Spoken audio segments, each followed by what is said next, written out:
this is Phil McNally with Artist to Artist, and we're a subsidiary of ARTSPEAK. But I've got a podcast today, and I've brought in another person to kind of desegregate and work on. And her name is Lisa Zadravec, and she is something a little bit different than we have in the past. And this is what I do. I do different things as far as for different people, as far as my audience and my subscribers. So what I'm doing today is we're going to be talking about colored pencils, which is something I've thought in the past about. I said, I think we've all, even from grade school, I think we've all been touched by colored pencils one way or the other. But Lisa has actually made a career out of them. And we're going to talk more in depth as far as that career. We're going to talk about her paintings and look at some of those and see where they go and how she does it. But it's another kind of art, and that's what I'm here for, and that's what I do. So let's bring Lisa on. Lisa, we appreciate you being on the show. Thank you for having me. Oh, it's definitely our pleasure. So what we want to do is what I normally do with people who come on the podcast is we just talk a little bit about background. Now, I see pastel painters. I mean, there are artists who are out there doing pastels and stuff like that. You are one of the few that I've seen colored pencil. Are you considered more at the top end of that industry as far as that division, or are there so many more others that I just haven't uncovered yet? I mean, how big is this? How big is it? We can look on cpsa.org and see how many their membership is up to. It has gotten quite big. There are local chapters, not in every state, but usually in the regions. And COVID helped because if you're in a region where there isn't one, a lot of times they do Zoom meetings and whatever. So you have local chapters as well as the national organization, and there are international. Now, yes, there's, like I said about the shows, there's always somebody better. Right. I'm a signature member, so if you have some of the initials behind your name. Now, mine are, you can get CPSA, that's for how many times you're in the international exhibit. There's CPX for how many times you're in they call it Colored Pencil Explore. It's colored pencil with another medium. And in the old days when I was starting and struggling with the opaqueness, I did a lot of colored pencil with gouache. And if you look at those pictures, they're kind of in order that I sent you. They're kind of in order of that, from oil to the gouache work to the 100%. Well, that's a good idea. Let me go ahead and get that up, because I can go ahead and share my screen and we can just take a look at what you sent and see if what we're this seeing. Is an oil painting from back in like probably 1982 or something like that. I don't see a date on it. And that's painted with that layer upon layer, transparent layers. And so that's there early, and also Merge method. And then the next one I think you have is this is that first one I put in at the MAA show and won first place in portraiture. Well, I can see on this one, my God, the amount of bubbles you got on that thing. I know, I mean, and it's like, I think what took me a really long time to do was that every time I noticed another color in one bubble, I was like, well, all these bubbles are in a similar environment. Now I've got to get that hot pink down into that bubble over there. Yeah, it did take a while. And I was using some gouache for some of the opaque and white areas. So not on her jeans, not on her skin, but like up in her hair or on a bubble, or also just to sort of fill in the background with the grass, because I was not aware of some of the speeded up methods of covering that. I mean, this thing is huge. It's like 19 by 25 at least, I think. Okay, that's pretty good Yeah, size. those are my largest ones because they're the full sheet of the paper. So at that time, I didn't have a quicker way than stroke by stroke to get the backgrounds. And now I know some little tricks of the trade using solvents, heat, blenders, blah, blah, blah, that would get that green. The paper, by the way, is the color of her shirt and what's coming through at the bottom. And I loved this color of the paper because it was the color of her shirt. And so I was just going ahead and just putting a little highlight and shadow on her shirt and letting that come through here and there. Now, of course, on the bubbles, once they're really worked up, then you've got to add it back in. So Okay, so I've got a couple questions on this one. One of them is you are not canvas. This is all paper. Everything it's that you do with paper, colored paper pencil is paper, correct? paper. Yeah. Well, any specific type of paper that you're using or Not suggest? this one. I didn't like this one because this one was very brittle and it was the Fabriano. I was just having a discussion with someone about Stonehenge paper and I'm like, it feels lovely. It feels like you're drawing on velvet. And then those lovely velvety fibers the next day pop up and your picture is three shades Yeah, lighter. It makes your, one of my friends calls it spongehenge. Sorry very much, but I have decided that whether you like the feel of it or not, that's not the point. Do I want to draw because it feels really good, or do I want the outcome to be what I want it to be? So I exclusively now will only use Canson Meetens paper. Now that's a pastel paper, and one side is very rough with texture, but the back side is a little smoother, but very toothy. It'll take as many layers as I want it to. I can paint on it with gouache. I could put ink on it, anything. It's very durable without having to buy the board, which by the way, the Canson Meetens board is completely too textury, but just the regular Canson Meetens paper. Plus it comes in these colors. And what I like about the colors, it's just like when you do chiaroscuro, you've got the dark and the light and you're working into the tinted. Um, it's one layer you don't have to draw because you will be limited how many layers this paper will take. At some point, you've crushed oh, you've okay. crushed the tooth and it just won't really take anymore without just looking horrible. So if you already have one layer of color in the paper, it's sort of like if I had a white paper, then I would want to Right, some watercolor and just give it a little tint. Like people right. tint their canvas and then they work into it. Oh, that's a no-brainer. I mean, I come in with the Yeah. canvas and it's just we're getting rid of the white immediately. And it's like I Oh yeah, just the that's whole that's the canvas is first gone. layer. Yeah, First layer that's a first is layer on. Let's get rid of so, that and or let's at the start. very least, just that imprimatur, for portrait artists, they use that olive gray or something, Right. something that you're working into, and then you can bring everything out. Even Correct. pastel artists, if they're going to do a lot of green grass and forest, they lay down a lot of complementary reds first, so that's working in there behind it. So, I choose a paper based on some predominant color in the picture, even though if you go past this one, you never see the paper anymore. Some of them I have to go back and remember, what did I use for that? This one I used the paper color. I liked the paper color and I said it was the little girl's shirt and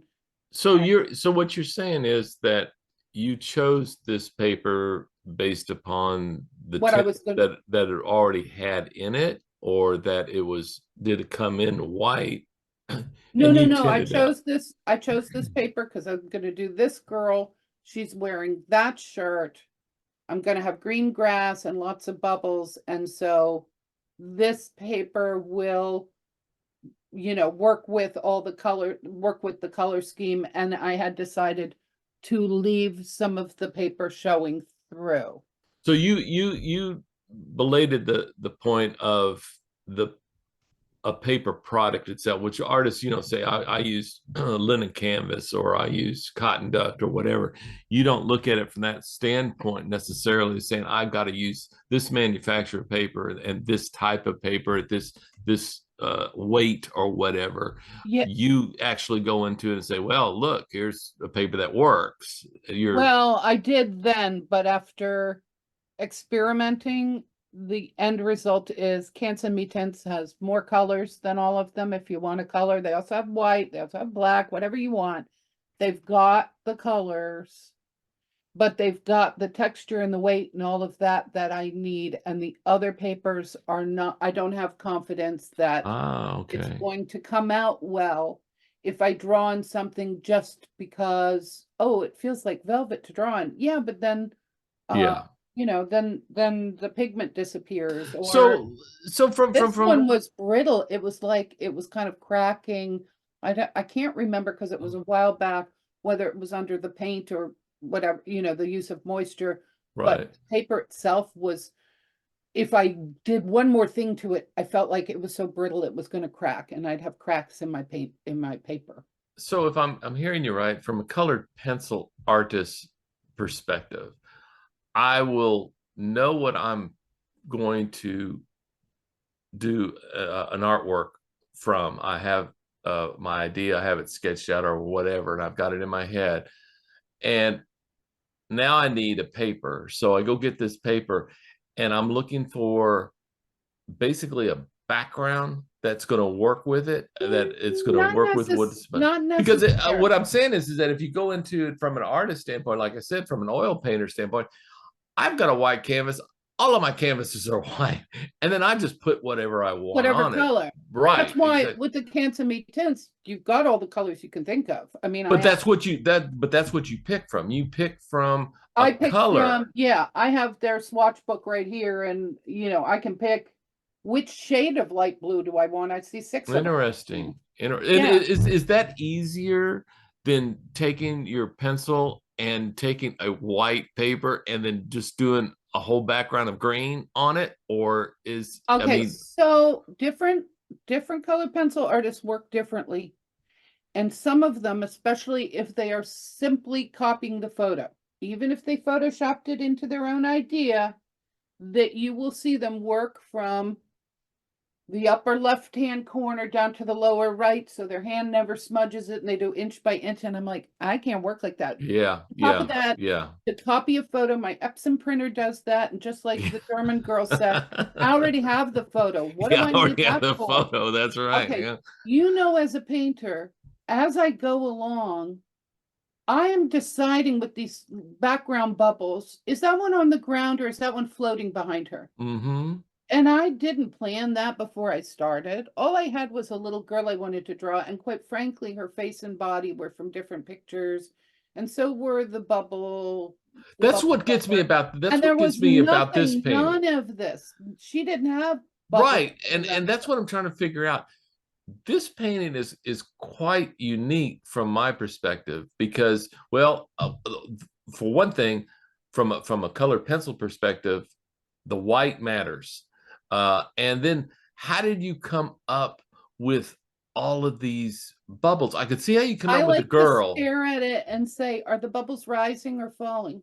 Right. My mother wrote a poem about Mary Cassatt's boating party, and she was like, the guy in the back is in the wrong place, and are they coming or going? Is he rowing or pushing? Like it was the same thing. It's like you can look at it forever and just have a little contemplative moment. But no, like a painter, I would say, okay, this bubble's got to go, and this area has to be all grass. And I'd get out my eraser or my gouache or whatever and get rid of it and start over. Or what if I decided to color in her shirt? I don't have a complete plan. There's a process to creating art that I think if you are simply copying what you've photoshopped together or some reference photo, you're missing the whole fun of letting this happen in front Very of you. good. Very And good. I also do a lot of times with children, because the way we take a picture, they're shorter than us, and especially with children, I play with the perspective. I have other ones where I've played with, linear perspective down the road and all of Hmm. that with someone, because I want to get the whole street and the person's hat all the way down to their skirt. And yeah, one judge said, whoever did this perspective on one of my pieces, he said, just owned it.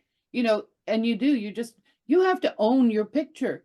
You have to Mm. say, I'm making this. I don't care what was in the photo. The photo's just a reference. Right. The person, Right. you're trying to create this three-dimensional person, but you're also trying to create this believable scene where I can go in here and say, I'm in the bubble world with the little bubble girl. You know, I'm there and it's happening.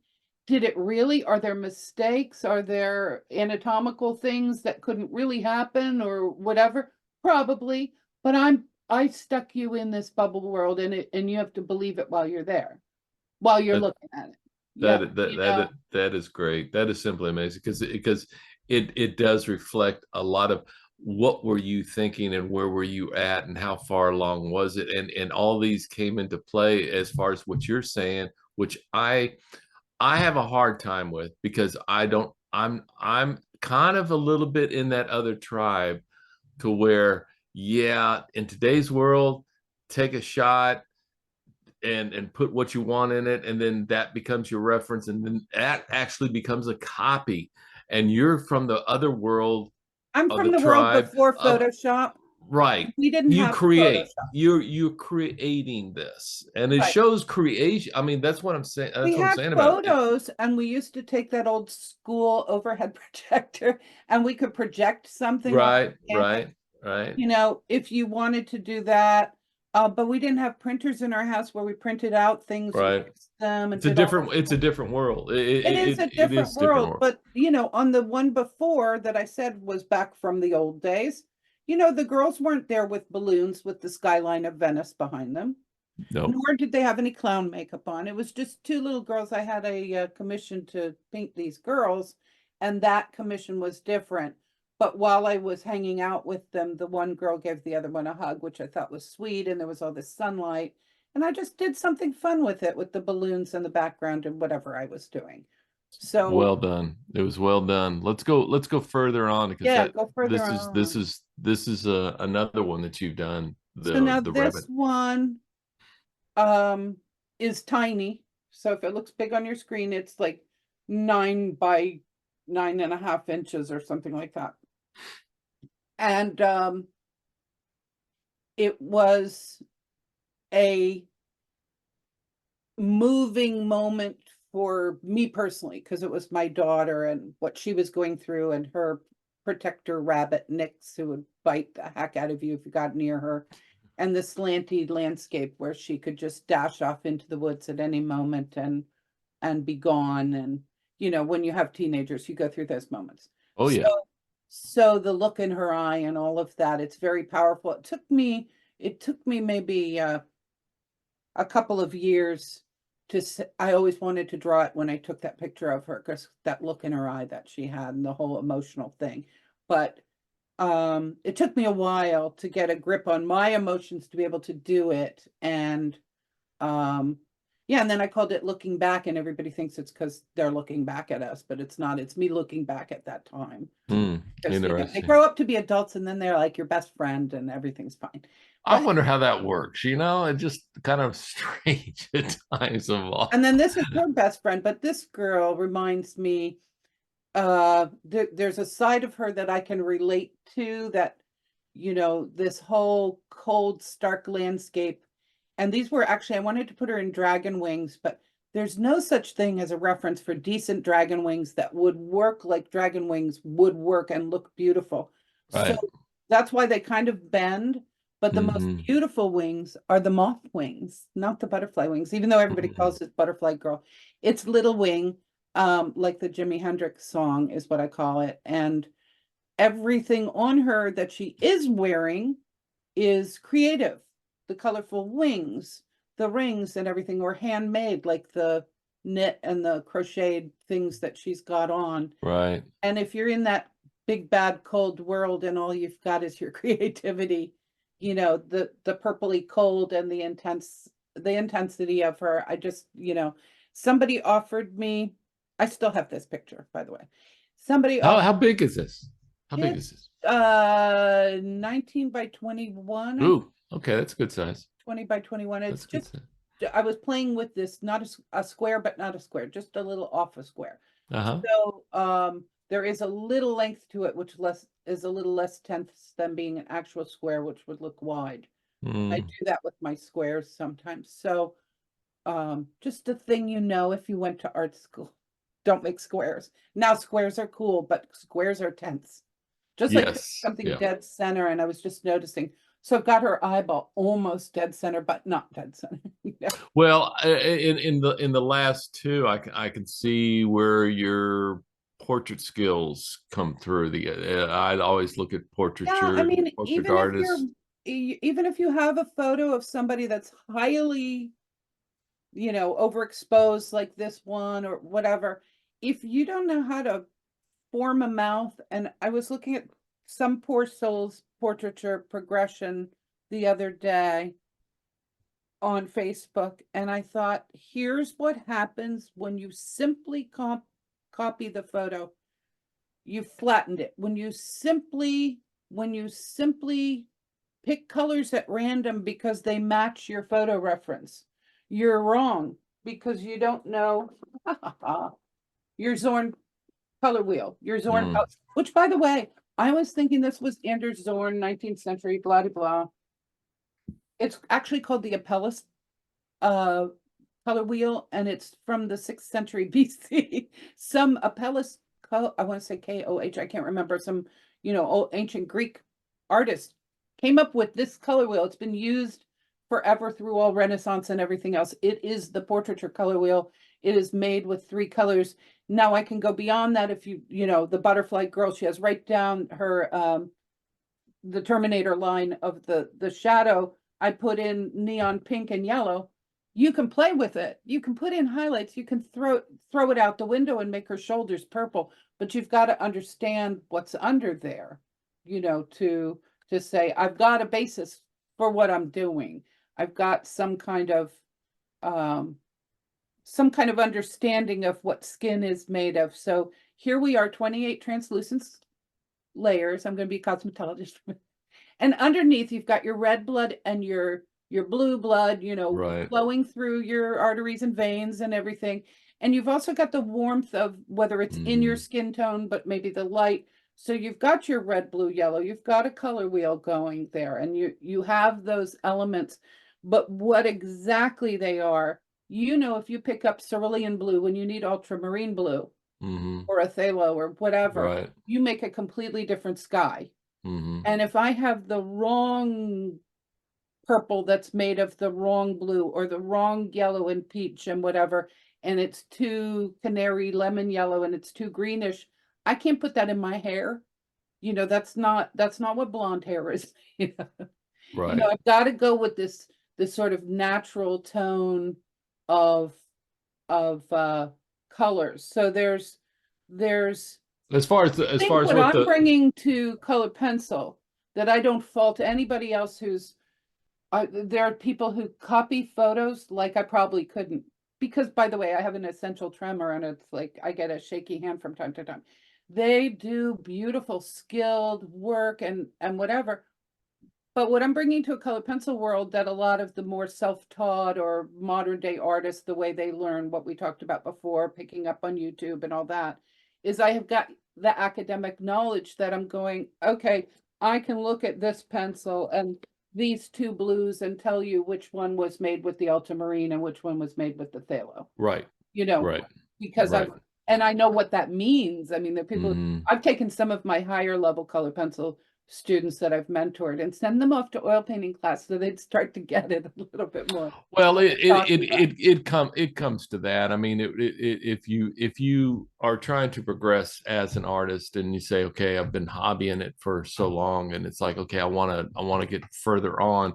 What is it that I need to learn better in order to be better? And color is going to be one thing that's going to be part of it. Now you're into the portraiture side, and I will tell you this, that let me get to this one, because this right here is one of the reasons why I felt that the previous one with the butterfly girl and this one, why you kind of stand out to me as far as when I start looking at people who do portraits.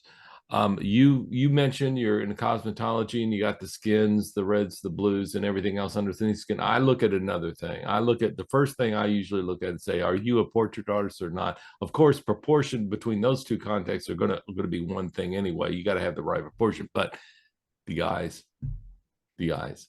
The If the eye, eyes are not right on anything, I could care less if you have a great tone on your face or great proportion everywhere. If those eyes are not right, you've just lost the whole painting to me. yeah. I look at my next picture that This I'm one, working on mm.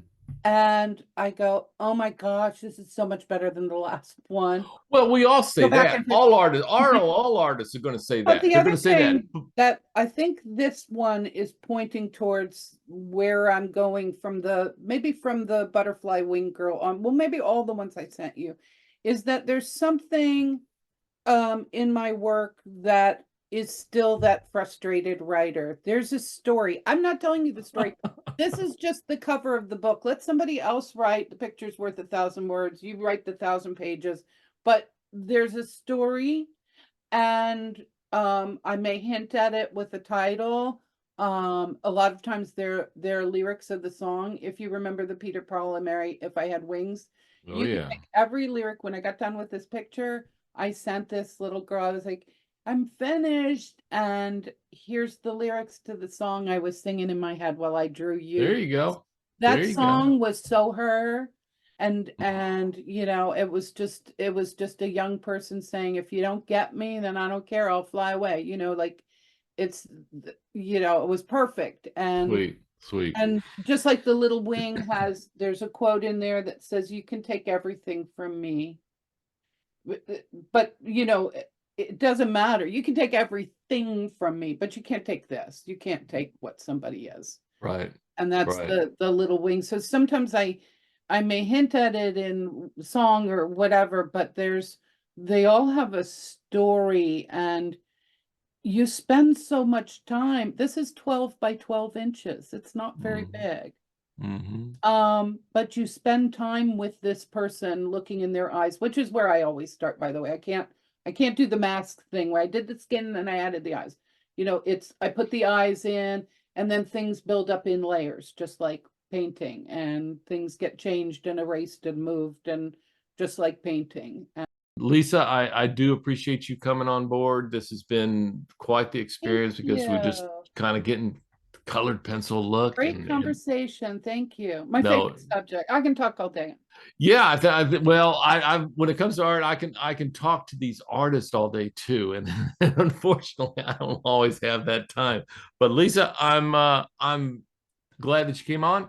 We thank you very much, and we'll be putting these podcasts out there sometime. I think this will be hitting fairly soon, probably March timeframe, and I'll let everybody know. But this is Phil McNally, and I'm with Artist to Artist. We're talking to Lisa Zadravec, and we appreciate it, and we will see you next time. Stay in touch. Thank you very much.